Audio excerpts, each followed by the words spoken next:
عمالين يقولوا الله يخرب بيت السوشيال ميديا ويخرب بيت النت ويقطعوا النت عن مصر ومش عارف ايه. حضرتك اللي بتختار، حضرتك اللي بتختار انك تقعد قدام السوشيال ميديا وتفتح فيها الشارع اللي وراه وبتسيب حاجات تانية كويسة فيها. حضرتك اللي بتختار ان انت طول الوقت قاعد مستعبداك السوشيال ميديا، من الفيسبوك للانستجرام للتيك توك، ليه وتكون قاعد في وسط اهل بيتك وسايبهم ما بتكلمهمش، او قاعد في وسط اصحابك وسايبهم ما بتكلمهمش، لكن محدش بيجري وراك يعني.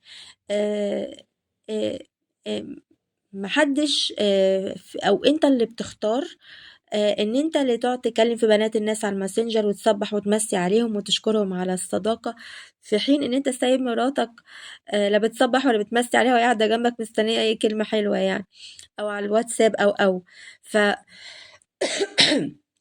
السوشيال ميديا ملهاش أي علاقة. حضرتك اللي بإرادتك بتختار، حضرتك اللي بتختار إنك تتوحد مع السوشيال ميديا وتسيب الناس اللي انت قاعد معاهم وما تكلمهمش، ويمكن ما تردش عليهم، وطول النهار من المسلسل ده للفيلم ده للواتس زي ما بقول للانستجرام للماسنجر، ليه الحاجات دي كلها؟ محدش ضربك على ايدك.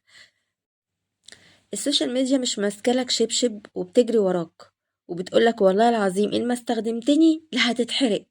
فانت اللي بتقرر، انت اللي عندك ارادة وانت اللي بتقرر. فما اسمعش بقى حد يقعد يقول الله يخرب بيت السوشيال ميديا واللي جايبينها، الله يخرب ما شفناش منها غير مش عارفة ايه. انت اللي بتستعملها غلط.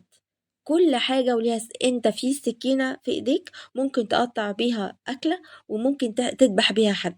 فانت اللي تقرر تستخدم ايه ازاي.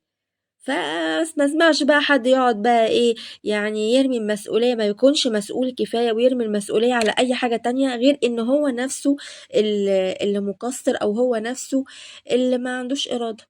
انت ما عندكش ارادة.